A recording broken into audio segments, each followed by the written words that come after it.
গো server daily YouTube channel থেকে আমি কত পরিমাণ টাকা ইনকাম করেছি এই পর্যন্ত আপনারা জানার জন্য আমাকে পাগল বানায় ফেলতেছেন। বলতেছেন সার্ভার ভাই আপনি ইউটিউব থেকে কত টাকা ইনকাম করেন? হ্যাঁ, আমি প্রায় 5 কোটি টাকার মতো ইউটিউব থেকে আর্ন করে এই সম্পত্তিটা কিনেছি। প্রায় 1 কিলোমিটারের মতো জায়গা আমি আমার গ্রামে কিনেছি। আপনারা অবাক হচ্ছেন যে ইউটিউব এত টাকা দেয়? ইউটিউবে ভিডিও বানিয়ে কত সাধারণ মানুষ সেলিব্রিটি হয়ে যাচ্ছে, বাড়ি গাড়ি থেকে অনেক কিছুই কিনে ফেলছে। সো গোসারো ডেইলি কেন পারবে না? অবাক হওয়ার কিছু নাই, এই সব সম্পত্তি আমার। কিন্তু ভাগ্য ভালো আমার ফ্যামিলি অনেক মানুষই জানে না যে আমি ইউটিউবে ভিডিও বানাই। তারা যদি জানতো তাহলে বলতো, দেখো সে তার দাদার সম্পত্তি নিয়ে কত ফুটানি দেখাচ্ছে। কারণ এটা আমার দাদার সম্পত্তি, কিন্তু এখানে আমার 4 চাচা, আমার কাজিন সবারই কিন্তু অংশ আছে। সত্যি কথা বলতে ইউটিউব এত টাকা দেয় না। আমি ভিডিও তৈরি করি, দেশ বিদেশ ঘুরি, চায়নাতে বিভিন্ন জায়গায় ঘুরে দেখাই, এটা আমার ভালোবাসা থেকে। যদি ইউটিউব আমাকে 1 টাকাও না দেয় তাও আমি আপনাদেরকে ভিডিও বানিয়ে দেখিয়েই যাব। আজকে ভিডিও বানানোর মেইন উদ্দেশ্য হচ্ছে, আমার দাদার 1 কিলোমিটারের মতো সম্পত্তি আছে, হিউজ একটা সম্পত্তি আছে আলহামদুলিল্লাহ। এখানে 2টা মেশিন আছে, তারপর আমাদের একটা রাইস মিল আছে। আমরা চাচ্ছি যদি কোনো ফরেন ইনভেস্টর অথবা লোকাল কোনো এগ্রো ফার্ম যদি আমাদের এই সম্পত্তিতে ইনভেস্ট করতে চায় বা তারা যদি লিজে নিতে চায়, তাহলে হচ্ছে আমরা এটা দিয়ে দিব। আমি আমার চাচাদের সাথেও কথা বলেছি। চলুন গোসারোয়া ডেইলির বাপ দাদার কি সম্পত্তি আছে এগুলো ঘুরে ঘুরে দেখি। হ্যালো, আসসালামু আলাইকুম বন্ধুরা, আমি গোসারোয়া ডেইলি আপনাদের সাথেই আছি। সব সময় চীনে ভিডিও করি, তারপরে আপনারা জানতে চান যে গোসারোয়া ডেইলির দাদার বাড়িতে আসলে কি আছে, জমি টমি আছে কি না, বা কোথায় কি আছে এটা একটু দেখানোর জন্য। তার জন্য আমার চাচা একজন শিক্ষক, উনি এখানে বাড়িতে থেকে এবং ফার্মিং করেও উনি অর্থনৈতিকভাবে অনেক স্বাবলম্বী, বা আমাদের যে কৃষি কাজটাকে উনি নিয়ন্ত্রণ করে থাকে। প্রথমে কাকার পরিচয় হই, তারপর আমার বাড়িতে আমার কতটুকু জমি আছে এবং এই জমিতে কিভাবে চাইনিজ প্রজেক্টের জন্য আমরা কিভাবে কাজ করছি, ভবিষ্যতে এখানে নিয়ে আসবো। আসসালামু আলাইকুম কাকা। ওয়ালাইকুম সালাম। তো আমার যে দাদার সম্পত্তি, মানে আপনার বাবার যে সম্পত্তিটা একটু দর্শকে দেখতে চাচ্ছে, কারণ আমারে তো অনেক মানুষ দেখে, আচ্ছা, আচ্ছা। দেশ বিদেশের মানুষ দেখে, এখন কইতাছে যে তোমার দাদার কি আছে এটা দেখাও। এখন আপনারা নিয়ে যাব, আমাদের যে মোটর আছে এবং বিদ্যুতিক ব্যবস্থা আছে, আমরা কৃষি কাজের উপর কতটা নির্ভরশীল ওই জিনিসটা দেখাবো। আচ্ছা। আমার কাকা একজন টিচার প্রাথমিক বিদ্যালয়ে। চলুন কাকা আমরা যাই।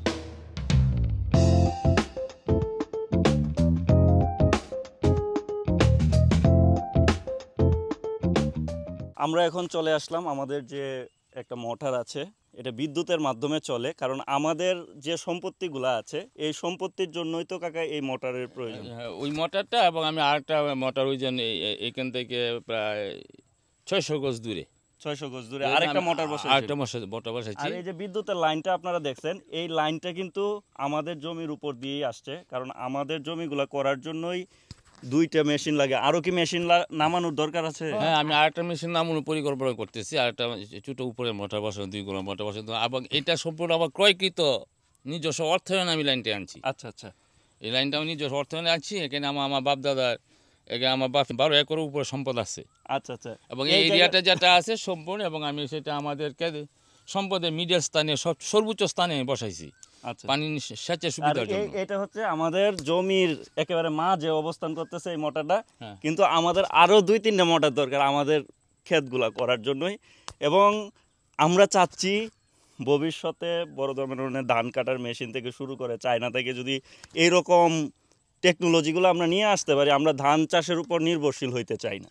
ধান চাষ থেকেও তো কাকা অন্য কিছু করা সম্ভব। আপনি যেহেতু টিচার একজন। এখানে আমাদের এখানে তো মনে করো পিসারি আছে, বা এই যে বিভিন্ন ধরনের ফার্ম আছে। হ্যাঁ, এই অনেক কিছু করা যায়, প্রায় 12 একর জায়গা অনেক কিছু একসাথে করা যায়। হ্যাঁ, আমরা চাইলে এটা বাউন্ডারি দিয়ে দেখা যায় যে অনেক ফার্মিং করা সম্ভব। এখানে দেখা যায় যে কেউ যদি চায় গরু পালতে চায়, এখানে 2-4 হাজার গরু সে পালতে পারবে। পালতে পারবে। তার জন্য যদি আপনারা কেউ চান আমাদের সাথে যোগাযোগ করতে পারেন। আমরা যদি প্রফিটেবল হয় আপনাদের সাথে কাজ করলে, এই প্রজেক্টে আমরা দিয়ে দিব। হ্যাঁ হ্যাঁ, আমরা একসাথে প্রজেক্টে আমরা দেয়া দিব। আর যদি আমি চেষ্টা করতেছি চাইনিজ ইনভেস্টরদের সাথে কথা বলার জন্য, চায়না তো কৃষিকাজে অনেক উন্নত আপনারা জানেন, যদি ওইখানেও পারি তাহলেও তো আমরা এটাও দেয়া দিব ইনশাআল্লাহ।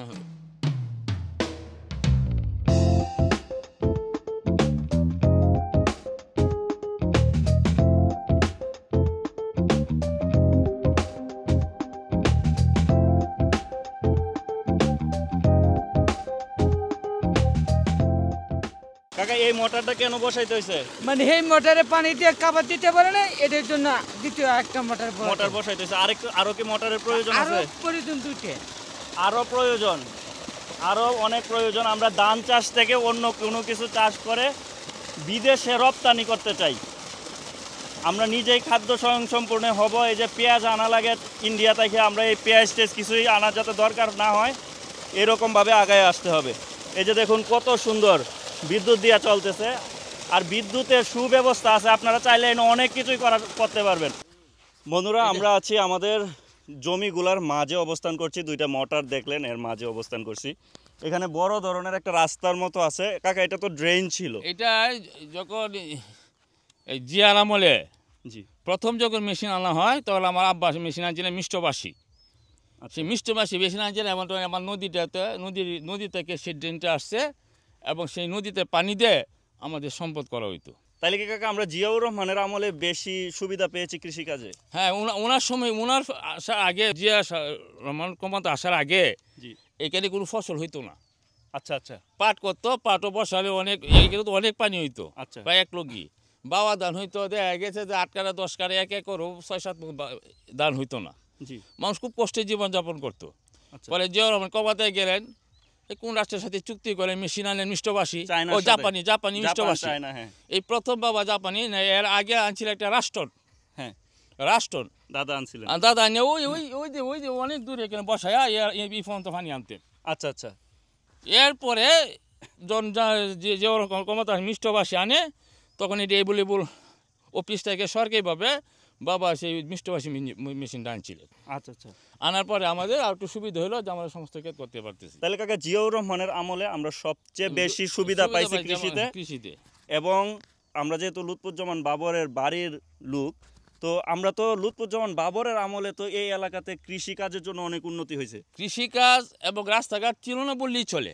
আচ্ছা আচ্ছা, তখন লুৎফুজ্জামান বাবর সাহেব আইসা এখন যত রাস্তাঘাট আছে, জি এটি কেউ বুকে হাত দিয়ে বলতে পারবে না যে অন্য কোনো সরকার আমলে হয়েছে।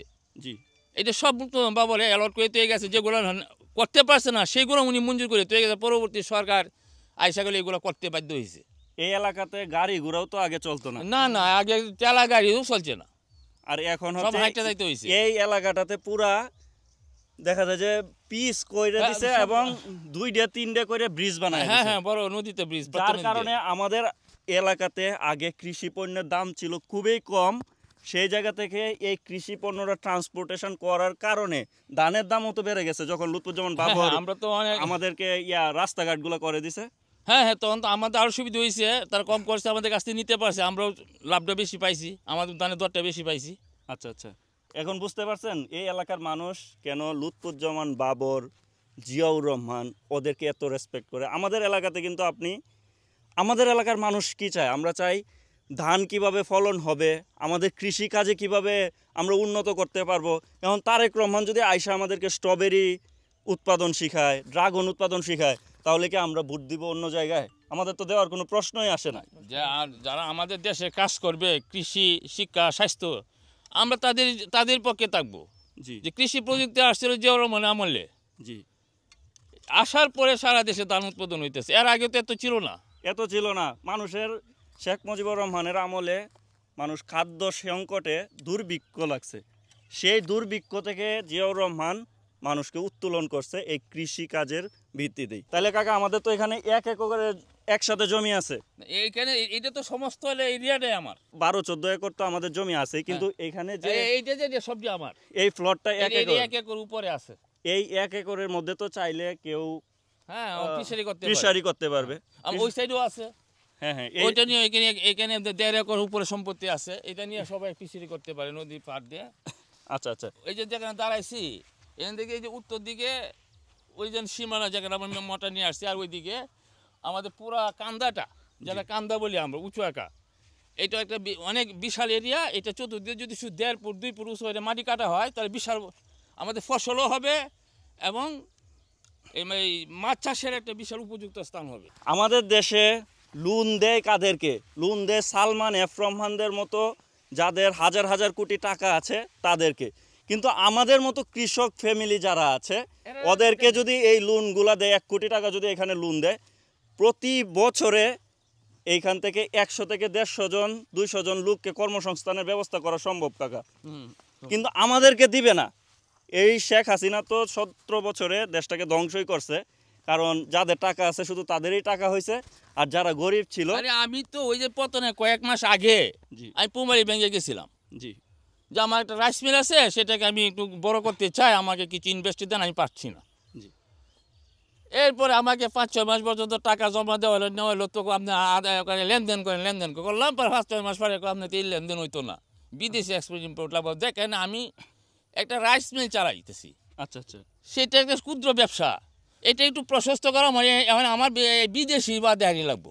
মানে কৃষকদের জন্য তো আপনার তাহলে আমাকে যদি এটাকে আমাকে কয়েক লক্ষ টাকা দেন, ছোট্ট এদিকে চুলা করে কিছু দান আনে, আমি এখানে 2 জন লোক ইনভেস্ট করে 2 জন লোকও চলতে পারতো, আমারও ব্যবসা হইতো, জি জি কিন্তু আমাকে সে সুবিধা দেয় নাই। এইটাই। এরপরে বলে আপনাকে দেওয়ার কোনো অনুমতি নাই। মানে আমাদের না না আমাদের মতো কৃষকদেরকে দিবে না, দিবে দিবে হচ্ছে যারা 34,000 কোটি টাকা বিদেশে পাচার করছে ওদেরকে দিবে।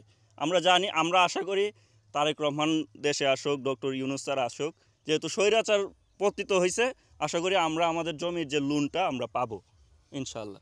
এবং আমি আশা করি আমি পারলাম না, কিন্তু যে কোনো যারা উদ্যোক্তা আছেন, যারা প্রজেক্ট হিসেবে নিতে চান, তারা এই আমার জায়গাটা নিয়ে, আমাদের এরিয়াটা নিয়ে আপনার যে কোনো ধরনের ব্যবসা ইনভেস্ট করতে পারবেন এখানে। হ্যাঁ, ডক্টর ইউনূস স্যার বলছে এখানে আমার পাশে নদী, আপনার যদি মনে হয় একটা ব্রয়লার দিবেন, দিতে পারেন, ইট কলা দিবেন, দিতে পারেন, পাশাপাশি মাছের চাষ করতে পারবেন, বিভিন্ন ধরনের ফার্ম করতে পারবেন। এটা 120 কাঠা সম্পদ, 12 একর উপর সম্পদ, 4 কানি কথা না, এক এরিয়ার ভিতরে 2টা মোটর আছে, আমার পানি টানি কোনো কিছু সমস্যা হবে না। জি আপনার যদি আগ্রহ থাকেন আমরা দিতে বাধ্য। ডক্টর ইউনূস স্যার বলছে যে দেশে বেকার সমস্যা দূর হবে, কারণ আমাদের যে দেশের উন্নত না হওয়ার পিছনে সমস্যা বেকার সমস্যা দূর হওয়া। তার জন্যই আশা করি কৃষিতে হিউজ পরিমাণ ইনভেস্টমেন্ট দরকার। আমাদের মতো যারা কৃষক আছে তাদেরকে যদি সরকার টাকা না দিয়ে শুধু খালি শিল্পপতিদেরকে টাকা দেয়, তাহলে দেশ উন্নতি হবে না।